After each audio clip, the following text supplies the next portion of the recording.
So inutusan ko yung student nurse na kumuha ng wound stapler. Tapos yung inabot niya dun sa doktor is yung actual na paper stapler. So parang nagtingin na lang kami ng doktor. Tapos yung pasyente nakatingin din sa amin na, yan ba talaga gagamitin niyo? Tapos, hello, what's up guys? Nurse photographer here. Our guest in this episode is Nurse Arthur, who is an emergency department nurse, and he just moved from Indiana to Florida. He is also a content creator here in YouTube. If you watched his previous vlogs, grabe, his story is unique. Kailangan niyong panoorin. Everyone, let's welcome Nurse Arthur. Arthur, welcome to the show. hi, hey guys. Yep, I'm Arthur Parks, your Pinoy ER nurse. And yes, ililink natin yung link ko dun sa videos. And thank you for having me here, Dan. Alright, what's up Arthur? Anong bago sa'yo? A lot of things happened within the past few weeks, actually. I started a new travel assignment.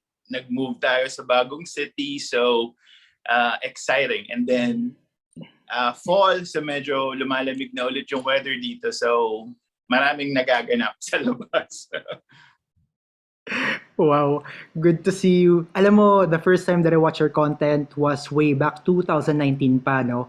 Habang nagbabasa pa ako ng Saunderson, mag-uumpisa pa na ako sa NCLEX and then naalala ko yung videos mo, parang 3 pa lang ata na-upload mo noon eh. Oh, talagang sobrang nasa lang ako nun. Bedroom, sobrang bored lang ako and I was like, okay, sige, might as well document din since wala akong ginagawa. Nurse Arthur, I want to know, when did you arrive in America and bakit ka nag-nursing? So medyo unique yung story about the nursing journey ko. So, back nung gumraduate ako, which is like 2006, 2007, sobrang dami talaga yung mga nag-nurse sa Pilipinas doon. Talaga ang option mo talaga when you go to college is nursing. Although, hindi talaga yun yung preferred choice ko, pero yun yung parang easier way for you to go overseas, not especially in the US, pero diba yung mga nurse na nasa Singapore or nasa Saudi Arabia. So I know that I can provide like a better, sa pamilya ko in the future. So yun yung reason kung bakit ako nag-nursing. And then, unfortunately, yung nurse sa Pilipinas nung time na yun is sobrang hindi maganda dahil I remember kami pa yung nagbabayad sa hospital para lang magkaroon ng orientation. Yeah. And kasi sobrang saturated yung nursing profession, sobrang daming gustong kumuha ng experience na I think before nagbayad pa ako ng almost like 5,000 or 7,000 pesos para lang makapagtrabaho sa isang hospital sa Quezon City for them to accept you as a trainee and then eventually pag nagkaroon ng opening sa kanila i-hire. Grabe, ang laking halaga nun 5,000 to 6,000 pesos, no? Dati pa. Laki. Yep, sobra. Kaya yun, parang nakapagbayad naman ako, nakapag-train ako ng mga 9 months but I left the nursing profession and opted for another career na magsusupport ng sarili ko and then my parent ng mama ko. So I ventured into call center and I know sobrang daming story ng mga nurses na nag-call center. Hindi kayo nag-iisa. Sobrang may chance pa na bumalik sa bedside after like 10 or 11 years. Alright. And then, so nag-NCLEX ka, no? 'Di ba 13 years away, no? From your last practice. Yes. Paano ka nag-aral doon? One take ka lang din eh. Ano yung technique para makapasa ng ganun? Isang beses lang. Parati ko kasing sinasabi na daig ng matalino, daig ng masipag ang matalino. Yun. So, hindi ako yung book smart, pero if I set myself on a certain goal, then I'll make sure na I'll do everything for it. Kaya alam ko na hindi magiging madali yung transition kasi you don't have any bedside experience and then you're jumping into NCLEX. So, ang pinaka nakatulong talaga sa akin is videos, YouTube videos on where to start.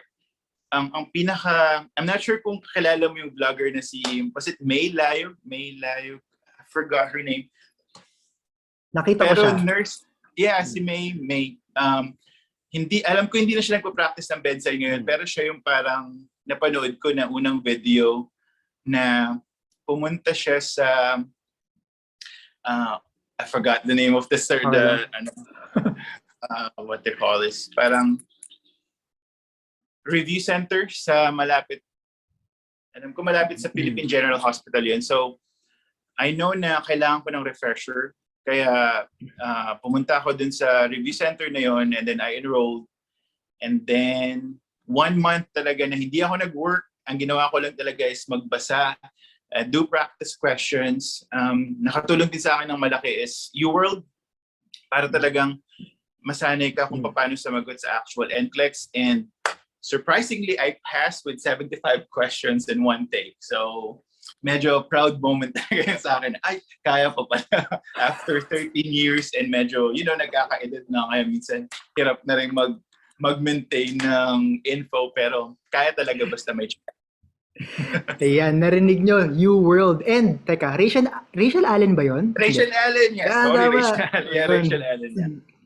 Hanggang Rachell ngayon, Allen. dami pa rin nagtatanong ano ba yung reviewer? Ayan, Rachell Allen and the UWorld. Ayan, okay. Dalawa lang, Rachell Allen and the UWorld. Kasi lahat naman ang ibibigay ng Rachell Allen is magagamit ninyo. So, ito, opinion ko lang you don't really need to buy an additional book. Ang Rachell Allen kasi ipiprepare ka nila, it's more of like the mind thing na kaya natin pumasa ganito. Meron parating parang binibigyan ka nila ng hope to take the exam na tipong sa sobrang tagal ko na walang experience, yung mga pre-test namin, nagbibigay sila ng mga 50 questions. Ang mga nasasagot ko lang, mga 3, 4, 5. Talagang, alam mo yung parang, anong mangyayari sa akin? Pero post-exam, nakakuha ko ng from 5 questions, nakakasagot na ako ng mga 15. Although sobrang layo niya sa passing na 50, pero for me, it's always an improvement kasi alam ko, meron akong natutunan ngayong araw na to. Kaya by the end of the session, parang siguro ang naipasa ko lang mga 40 or 50% ng actual final exam. And sila parang pinupush pa nila ako na baka gusto mong kumuha ulit ng refresher. I was like, no, ready na ako. So, nasa sayo talaga yung kung paano mo i-approach yung exam. It's more of mental thing. Ito sa opinion ko lang, hindi ganun kahirap yung NCLEX, pero talagang kailangan matatag ka once na umupo ka dun sa seat for NCLEX dahil itetest ka niya parang easy questions. Habang nasasagot mo yung easy questions, bibigyan ka niya ng difficult. So talagang minsan mapapaisip ka, tama ba yung sinagot ko or hindi? So kailangan talaga just focus ka and then i-maintain mo lang yung composure mo. Grabe. Teka, so dumating ka na sa Indiana. Paano yun? Parang babalik ka lang ulit sa nursing, di ba? And then first work mo sa ER pa. Gano'ng kalaking adjustment mo doon? Tsaka gano'ng kalaking training mo? Ay, gano'ng katagal, sorry. Una, kapalan lang talaga ng mukha. Alam mo, wala akong experience, pero alam ko na nakatulong din sa akin kasi na nag-work ako sa American Express and then I'm a product trainer. So parang ginamit ko yun towards my leverage na tipong sinabi nila na wala akong hospital experience, so why are we going to hire you? And you've been out of the bedside for this long. Sinabi ko naman sa kanila, I may not have the hospital experience that you guys need for now, but I have the work professionalism. I've been an account manager for this long and I'm handling like multiple people and I know that I can do this job. So parang ang dinala ko sa table is my experience as a worker and sinabi ko na naipasa ko yung NCLEX with me just, studying for almost a month and a half. And to them, parang nag-resonate sa kanila ng, fast learner to. And then, yung medyo natutunan ko kasi sa HR background. Kaya nagamit ko siya dun sa interview. Kaya sobrang gulat din ako nung sinabi nila na tanggap ako na parang tama ba yung decision ko sa buhay? Kasi all of a sudden, you're an emergency room nurse. And the good thing about here in the US, kahit na yung mga agency hired, pag nag-apply ka sa hospital, ipapasok ka nila dun sa new hire training process na new grad. So they're giving you, mga ibang hospital, up to 1 year of training. So hindi ka nila basta hayaan lang na parang, okay, nurse ka, bahala ka na sa buhay mo. No. You will always work with a preceptor and nasa sayo yun kung kunyari sabihin mo na hindi ka pa ganun komportable if you wanted to extend. They can give you a leeway, sometimes up to 1 year, lalo na kapag special areas yung a-applyan mo. Kaya dun ko talaga natutunan lahat ng parang nursing skills. So, sa mga kababayan natin dyan na walang experience sa bedside sa Pilipinas, hindi siya ganun magiging disadvantage kasi you will learn everything na US-based. So parang wala kang magkakaroon na parang, ganito yung ginagawa ko sa Pilipinas. Ngayon, gagawin ko siya dito kasi sobrang medyo malayo yung nursing practice and bedside care, Philippine versus US. Grabe. Sobrang tagal nun, 1 year, no? Dito sa Pilipinas, walang ganon.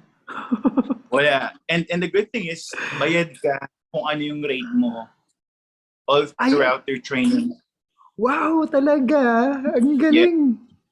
Tsaka sagot din nila lahat ng certification mo yung minsan gusto nila na may BLS ka na, it's just basic life support. Pero yung ACLS, yung mga, kunyari gusto mong maging trauma nurse, yung TNCC, yung mga ganong certification, lahat sinushoulder na ng hospital, EKG training, yung mga phlebotomy class, yung mga IV ultrasound. So, yun din yung sobrang ganda sa US kasi sagot ng hospital lahat ng advancement sa career mo. As long as willing ka lang na mag-sit dun sa mga classes na yun din, ibibigay nila sa yun for free. Ang galing naalala ko yung isang guest ko, no? Parang nag-CEN siya and then that cost around $200 to $300 dollars. CEN, yung Certified Emergency Nurse. Depende. Minsan kasi kapag level 1 trauma ka, may different classification kasi ulit yung mga ER nurses dito. I'm a general ER nurse practitioner. I'm a general ER nurse. So, kaya kong mag-handle ng trauma pero as much as possible, hinahandle yun ng mga trauma nurses. Kasi medyo may ibang certification required. Pero in reality, parang same lang din naman. Okay. Nurse Arthur, para sa'yo, what's the most important skill na kailangan ng isang emergency department nurse? Triage. Kailangan alam mo kung sino yung mamamatay sa hindi. And which is, it's something that you don't really learn sa school. It really takes experience para malaman mo kung sino yung talagang alam mo na uunahin mo. And that's one unique thing about the ER nurse is the triage. Kasi ikaw yung unang makakita dun sa pasyente. So hindi doktor, hindi kung sino man, kundi ikaw mismo based on your judgment. Minsan alam mo palang, naglalakad pa lang yung pasyente, alam mo na kung anong level yung magiging pasyente mo. Kasi in the emergency room, we have 5 levels, 1, 2, 3, 4, 5, and then we called it ESI. So yun yung parang kung gaano magiging ka-critical yung pasyente mo. Just set an example. I know I made a video about this, pero yung kunyari, number one, yun yung mga active cardiac arrest, yung mga code, o kaya yung mga gunshot wound na talagang nag-bleed sila, yung talagang mamamatay na, yun yung mga level 1. Level 2, yun yung mga stroke, o kaya MI, mga heart attack. And the level 3, yun yung mga abdominal pain na kailangan ng, kunyari, IV, ultrasound, mga gamot. Level 4, yun yung mga sobrang pwedeng mag-antay, yung tipong, kunyari may laceration, mga nasugat, mga ganun. Something na hindi kailangan ng extensive na diagnosis. And then yung mga level 5, yung mga masakit yung ngipin. Kasi unfortunately, ang US setup kasi ginagawa nilang urgent care or parang clinic yung ER. So sobrang dami nyo rin makikita yung mga pasyente na kunyari, namamaga yung ipin o kaya nakagat ng kung anong insekto, yung mga hindi life-threatening pero pumupunta pa rin sila sa ER. So yun yung I think one of malaking difference ng ER sa Pilipinas. Kasi sa Pilipinas talaga pupunta ka lang sa ER pag malapit ka nang mamatay. Dito parang open to everyone ang ER. Naalala ko dati, nag-duty pa ako sa East Ave. Parang yung mga pasyente Oo. namin, yun nga, Grabe. gunshot wound, nasaksak, grabe, sobrang ma-action. Oo, grabe. Kasi nag-duty din ako sa ano nun eh. Alam ko sa may Tondo, nakalimutan ko yung name ng hospital. Parang Santo Niño something sa Tondo. Wow. Talagang may saksak, tapos pinaupo lang, tapos pinapaantay. Sabi ko, oh, okay. Kasi kailangan mo nang pa-register. Yun yung isang malaking difference din kasi talagang kapag dito, pag sinabi mong emergency, talagang emergency. They don't care kung makakabayad ka o hindi. Talagang kailangan mas stabilize ka nila. And di ba lumipat ka from Indiana to Florida? Parang, Yes. what's the main reason for that? And may difference ba sa mga culture nila sa dalawang states na yun? Actually, malaki. Malaki yung difference sa culture. The main reason why I actually moved from Indiana to Florida, it's because of, the weather. Sobrang lamig kasi sa Indiana pagdating ng around November up until January or Feb na tipong negative negative 20. So talagang yung lamig talaga na tipong taos hanggang sa kaluluwa mo yung lamig. And then, medyo natakot din kasi ako mag-drive sa 3 or 4 feet snow. Kaya, if I have an option to have a better, like, not really better life, pero yung mas marami ka kasing magagawa pag maganda yung weather. And katulad dito sa Florida, it's all throughout the year, you have like a really nice sunny weather. Lalo na ngayong pag November kasi malamig sa umaga, para kang nasa Baguio pag umaga. And then, umiinit siya pagdating ng tanghali tapos lumalamig ulit paggabi kasi yung hangin na malamig from sa taas bumababa. So this is like perfect weather. Pero pagdating naman ng mga April, May, June, yung sobrang init, parang Pilipinas yung init din dito. Which is I don't care kung mainit. Sanay naman tayo din pero yung lamig talaga yung medyo naging factor para gumawa ko ng ganung desisyon. And another thing is the opportunity since Indiana is sa mga lowest paying state. Indiana base rate for nurses is like $22 to $23 an hour. Unlike here in Florida, and Florida nurses can get base lang to parang starting, no hospital experience, they can get as much as like $30 to $32. And then cost of living wise, Florida doesn't have state tax. Unlike sa ibang mga state kasi na tinataksan ka na ng federal, which is yung US nagtatax sa'yo, and then you have state tax, meron ka pang county tax, so medyo malaki yung taxes sa ibang state, lalo na sa California. Grabe from Indiana to Florida, almost $10 ang difference. Laki. Wow. Almost $10. And you will be surprised kasi pag nagpunta ka ng California nurses can earn up to like $80 to $90 an hour. Pero malaki din naman yung cost of living doon. So, depende rin. May minsan, kahit malaki yung kinikita mo doon, pero sobra naman daming deductions, might as well pumunta ka sa state na walang state tax, kasi mas malaki yung take-home money mo. Okay. Ayan, narinig nyo yun Alam ko madaming mga agency na Florida sila Sobrang daming Pilipino sa Florida na meron akong pinagtrabawang hospital before, Advent Health, na halos lahat ng night shift nila mga Pinoy. Kaya sobrang magiging at home din kayo pag kunyari nasa Florida kayo. Kasi minsan sa report Tagalog kayo magbigay ng report kayo sa nakakatawa. Astig, wow!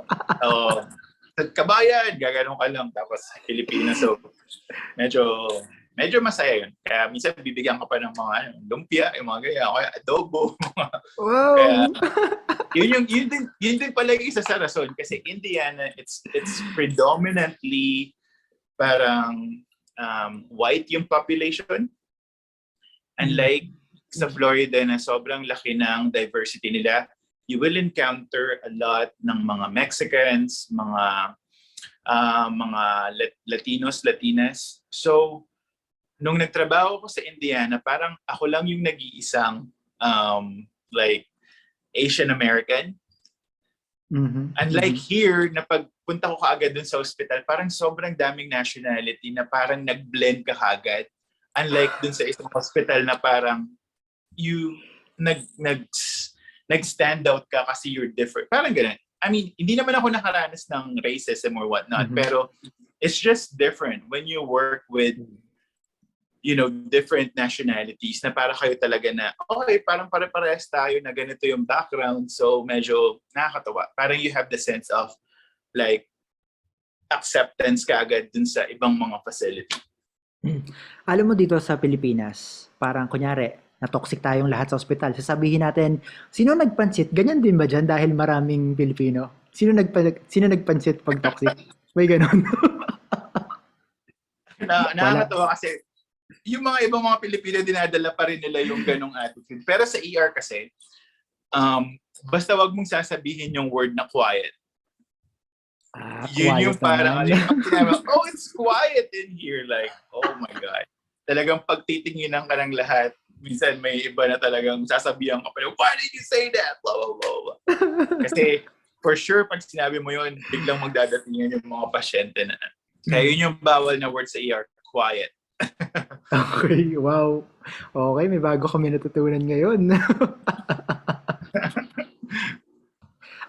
How about your work? Parang what's a typical day? Kunyari pagdating mo hanggang matapos yung shift mo. Again, it's different because you're working in the emergency room, unlike sa med-surg o kaya sa ICU na parang structured yung araw nila.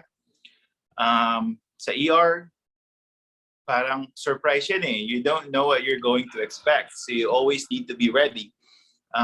May mga araw na tipong, as in, may mga araw talaga na talagang hindi ka makakaupo. Like literal, walang upuan. Yeah. Kahit na nagcha-chart ka, nakatayo ka lang habang nagcha-chart. Tapos, minsan may mga araw na ina-alarm ko yung relo ko para i-remind myself na kailangan ko umihi, tsaka kailangan ko uminom. Kasi sobrang action yung nangyayari na wala ka talagang time para magpahinga. Hindi naman sa kinakalimutan mo, pero kasi yung sobrang taas ng tawag dito, yung energy level mo, tsaka sa lahat ng mga nangyayari, na tipong marirealize mo na lang na, oh my God, it's already like 10 hours, hindi pa ako umiinom, hindi pa ako nakakapagpahinga. Pero may mga araw din naman na tipong pagpasok mo parang, okay, anong nangyayari? Bakit walang pasyente? Bakit walang... So ganun, para siyang extremes. Kasi, yun nga, hindi lahat ng araw ganun. Pero, yun nga, may mga araw ka na wala kayong ginagawa, may mga araw na marami kayong ginagawa. So, kailangan lang na parati kang ready kung ano naman yung papasok sa pinto mo kasi pwedeng walang nangyayari. And then all of a sudden, merong nagda-drive, merong biglang magda-drive, ibabagsak na lang sa inyo yung pasyente na may gunshot or nag-overdose o kaya nasaksak o kaya nagkaka-stroke o kaya yung mga ganun. So, you need to be composed every time na kahit na gumuguho na yung paligid, ikaw dapat compose ka pa rin. Kailangan alam mo kung ano yung gagawin mo yung the next step.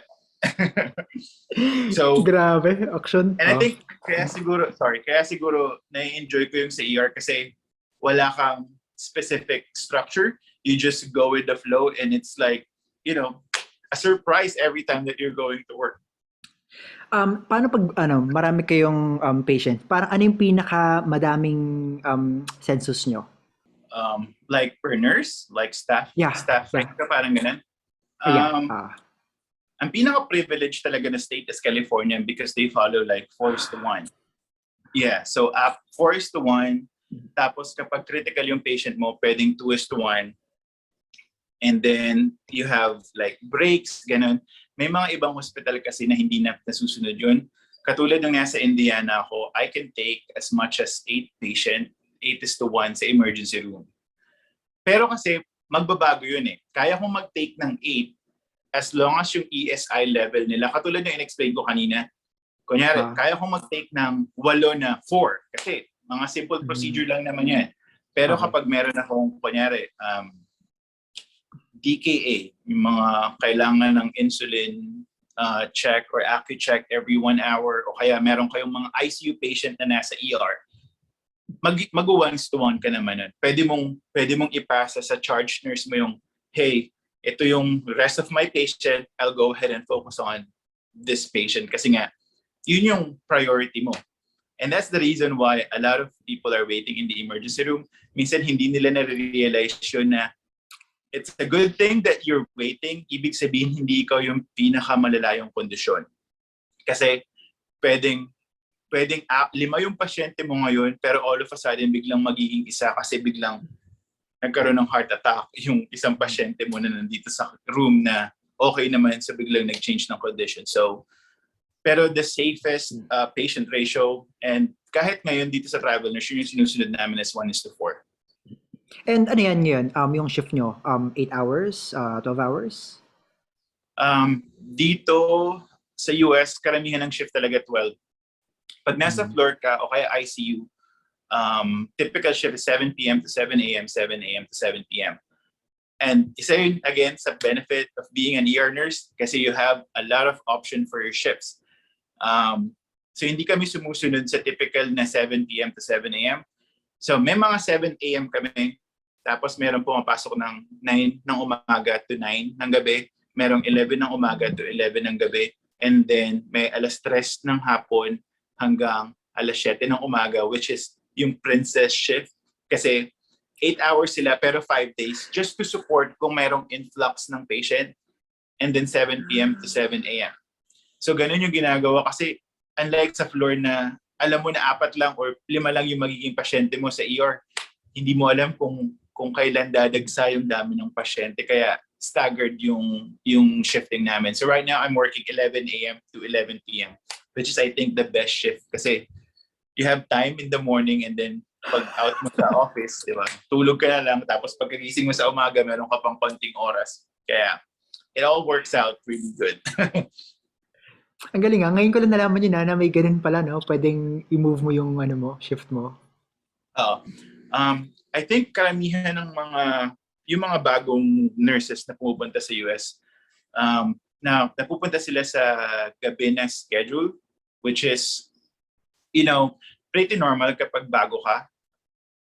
And kasi yung mga senior nurses, yung karamihan pumupunta sa morning shift, which is, it's a privilege since matagal na sila sa hospital, kaya sige, bigay natin. Pero ang ganda rin kasi dito is, unlike sa Pilipinas na i-rotate ka sa lahat ng shift, dito kung night shift ka na hire, night shift ka lang magtatrabaho. So, hindi mahirapan mag-adjust yung katawan mo na papasok ka ng umaga and then gabi. So, night shift ka all throughout. Okay. So, nasa contract mo yun, no? Na night shift ka talaga all the way, no? Pag sa traveler or sa regular staff? Sa regular. Sa regular staff, yun yung a-applyan mo kasi. Mag-a-apply ka as a night shift nurse. I'm not sure kung paano yung process nila pag nasa agency. Pero pag kunyari dito ka mag-a-apply, it's either night or day. And it's up to you. Kunyari nagkaroon ng opening sa day shift and then you express your intent na mag-day shift, then ililipat ka nila sa day shift. Kasi dito parang 2 months kang night tapos 2 months kang hindi or minsan rotating pa talaga. Okay. Nung nagtrabaho ko sa Pilipinas noon, parang nag-rotate kami every day. So kunyari, ang pasok mo ngayon 6 a.m. to 6 p.m., kinabukasan mag-mid shift ka, and then sa susunod na araw night shift ka and then off, tapos papasok ka ulit. Kaya medyo hirap talaga yung katawan mo pag nandyan ka sa Pilipinas nag-work as a nurse. Medyo sabog yung body clock mo nun ah. Oo. Sabog ka. Nurse Arthur, can you share some funny moments sa work mo? Sa ER? Oh my God. Sobrang dami. Personal ba? na-experience ko, ako gumawa? Or... Ikaw, experience mo? 1 or 2? Sige, 1 or 2? Sige, meron kasing... although hindi ako to hindi ako to. Sige, pero meron kaming parang nursing student na parang nagtatry siyang mag-help, which is we always appreciate if they wanted to be like hands-on, mga ganito. So nililinis namin yung sugat kasi yung patient ko merong maliit na laceration sa binti. So tinuruan ko yung yung nursing student kung paano maglinis. And then, sinabi ko na, tinanong ko yung doktor kung anong gusto niyang gawin dun sa sugat, kung isusuture ba o kaya stapler, kasi may stapler. So, inutusan ko yung student nurse na kumuha ng wound stapler. Tapos yung inabot niya dun sa doktor is yung actual na paper stapler. So parang nagtingin na lang kami ng doktor. Tapos yung pasyente nakatingin din sa amin na, yan ba talaga gagamitin niya? Tapos tawa lang talaga kami ng tawa na kailangan ko pag lumabas ng room kasi talagang hindi ko mapigil yung tawa ko. So yung mga ganun lang mga funny moments sa emergency room na tapos, ayun, siguro yung isa sa mga nakakatawa. Yung iba kasi medyo mga X-rated na ang dami nga nun eh. nangyari. Hindi natin pwedeng sabihin for HIPAA purposes, pero may mga iba talaga na sobrang nakakatawa na, oh my God, nangyari ba talaga yan? Yung mga ganun. Lalo na yung mga pasyente ko, ano-anong pinapasok nila sa kung ano-ano parte ng katawan. Marami kayong may experience niyan dito sa US, sa ER. Let's go to travel nursing. Para Okay. for you, in your experience, ano yung parang required na year para makapag-travel nursing? Because of COVID, may mga ibang agency na minsan kahit isang taon lang yung experience, tinatanggap na nila as travel nurse. But this is, again, in my opinion, kasi if you're a travel nurse, you're expected to be on your foot like first few hours. You're not going to expect like an orientation coming from a regular staff. So dapat pagpunta mo doon, alam mo, yung purpose mo is para tulungan sila. Kaya ka nga nila hinahire as a traveler because they need help. So expect the worst assignment, which is, it can happen kasi nga sobrang understaffed sila. Kaya ka nila hinahire. And that's why they're paying you a lot of money kasi they know that you're there to help. Kaya for me, ang pinaka-safest 2 years, although kung kunyari nag-work naman kayo sa Pilipinas, pwede nyong i-carry yun na parang, at kunyari may 10 years experience na kayo sa Pilipinas and then you have an additional 1 year experience sa US or 1.5 year. And I think that's perfect experience na para mag-travel nurse kayo. Pero yun lang talaga yung, as a travel nurse, you always expect the worst when you go to work. Kasi kailangan nila ng help dahil in crisis sila, which is yun yung karamihan ng nangyayari ngayon. And then, dahil sa emergency department ka before, nag-travel nursing ka as emergency din, no? Yes. You're only allowed to travel based on your specialty. So say for example, as an ER nurse, hindi ako pwedeng mag-travel sa labor and delivery. Kasi I have no idea kung paano gawin yung trabaho nila. And again, you're expected to perform on your first day. Pero may mga iba na pwede silang mag-downgrade. Like say for example, if you're an ICU nurse, ICU yung specialty mo, pwede kang mag-downgrade into PCU, which is Progressive Care Unit, which is step down ng ICU. So yun yung rule. Pwede kang mag-downgrade ng skill. Kasi kung kaya mo ang gawin to, bakit hindi mo kayang gawin yung mas mababa? Pero hindi yung mag-upgrade ka ng skill kasi that takes a lot of like training and then you don't want to compromise your license. Pero ang ER kasi, ER ka lang. Kasi I admit, although kakayanin, pero hindi ko siguro na naisin na mapunta sa floor. Floor nursing is a completely different world. Kaya I'm just glad na ER all throughout ako. Wow, grabe. Focus lang talaga sa ER. Never ka pa nag-bedside. Iba rin kasi yung tiyaga ng mga nurses pag nasa floor eh. Alam mo kasi pag nasa ER ka, matatapos din to parang ilang oras na sa'yo yung pasyente and then give report, okay, transfer o kaya out. So, mas gusto ko yung gano'n na marami kang ginagawa and then parang palipat-lipat ka lang ng pasyente, which is hindi boring. At least kapag kunyari, medyo may hindi magandang attitude yung pasyente mo, alam mo na hindi mo na may encounter yung pasyente mo the following day. Pag nasa floor ka, pag 3 days in a row ka magtrabaho, 3 days sa'yo yung pasyente mo, and that's gonna be a whole different hell of a shit. Pag ganun yung scenario. Kaya, I'm glad that I'm in the ER. And teka, there's a huge percentage of nurses watching this na they are pursuing their American dream. Siguro naghihintay sila na approval ng I-140 nila o yung PD nila, no, hinihintay nila or yung ID sa embassy. Para sa'yo, ano yung tips mo para sa mga Filipino nurses that are looking forward to migrate there? Marami actually, pero siguro yung pinaka 5 important tips na pwede kong ibigay. Unang-una, learn how to drive. Yun yung isa sa pinaka, primary skill na dapat marunong ka para makapag-survive dito. It's good if your assignment is gonna be in like California or New York na meron silang sobrang gandang transport system like trains or Chicago. Pero karamihan ng mga nurses talaga na pupunta sa mga suburb, which is the only form of transportation is for you to drive. And alam ko sa Pilipinas, pwedeng minsan maglagay lang para kumuha ng driver's license. Dito, kailangan nyo talagang ipasa yung exam. And you need to drive in full like 15-20 minutes. So, kailangan matitest talaga kung marunong kang mag-drive or hindi. So, that's first. Second tip,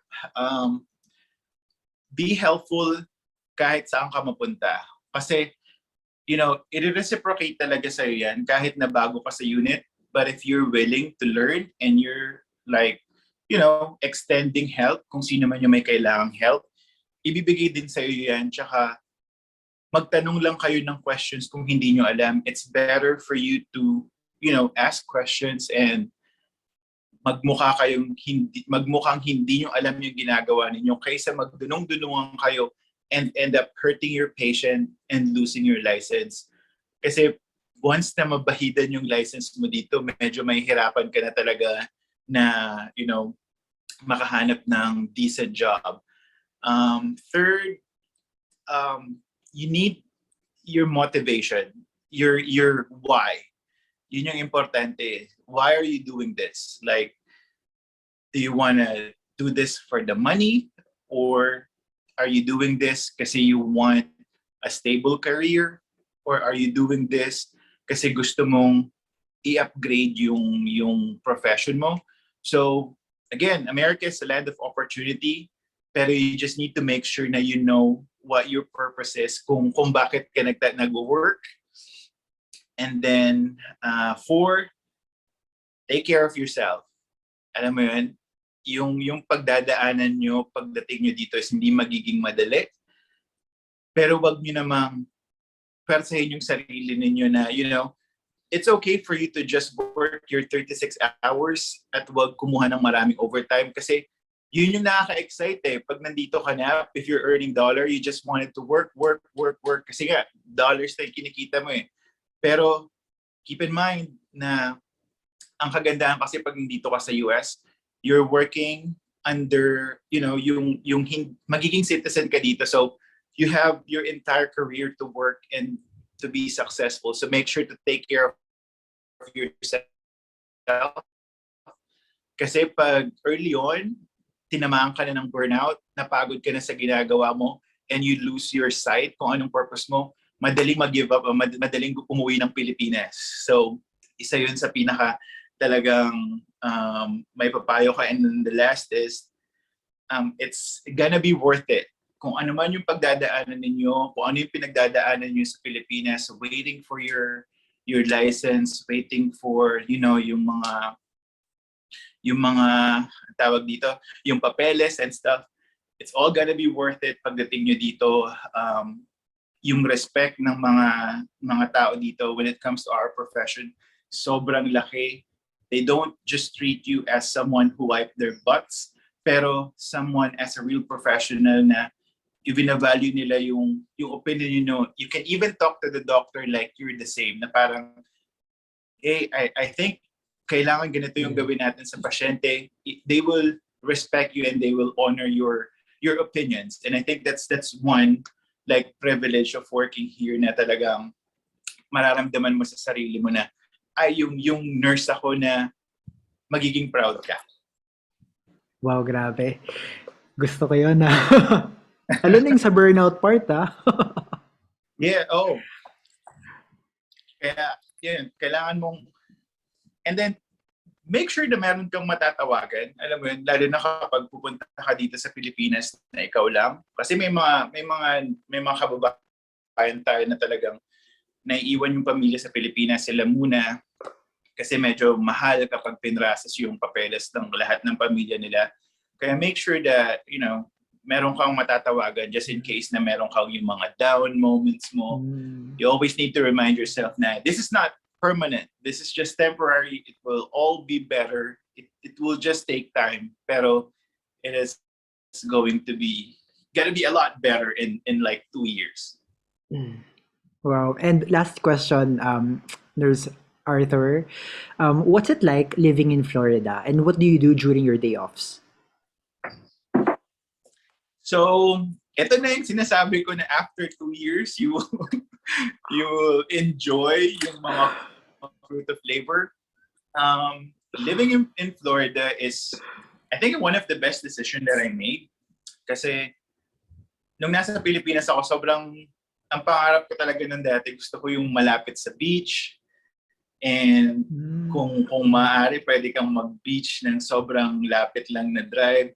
Kung nasaan ako right now, we have a really nice beach. Actually, yung Florida, sobrang dami niya magagandang beaches na pwede siyang i-compare sa parang Boracay level na mga beaches. And yeah, it's just an hour away. Tapos, so on my free time, most of the time nasa labas. Like hikes, o kaya pag may mga trail, o kaya pupunta sa lake, or pupunta sa beach, or kapag medyo tinatamad naman, parang bahay lang, medyo Netflix, and then play video games. And right now, parang tinatapos ko pa yung Gundam na binili ko. Kasi, yeah, may mga hobbies lang na, alam mo yun, just to keep you insane, na parang, or keep you sane, na parang, just time to relax. Cool. Gumagawa rin ako ng gunpla. Dami kong collection yan eh. Ito nga ka-start ko pala. Parang nakita ko lang, mukhang okay ito. Kaya yun. Pero most of the time parang video games or, nasa labas. Kaya sobrang na-appreciate ko yung work-life balance ko dito sa Florida. Unlike, kasi nung nasa Indiana ako nun, lalo na pag winter, na nasa loob ko lang ng bahay like half of the year. So yun yung medyo mahirap kasi seasonal depression is really real, lalo na pag hindi ka sanay sa malamig. Kaya yun, sobrang ganda ng naging decision ko to move here in Florida. Okay, wow. Grabe, the energy is so high. We are nurse. Ganyan talaga wala energy, same from finish to the end. Okay. Nurse Arthur, thank you for inspiring us. Nako, alam ko na maraming may excite sa video na to kasi dyan sila papunta sa Florida, no?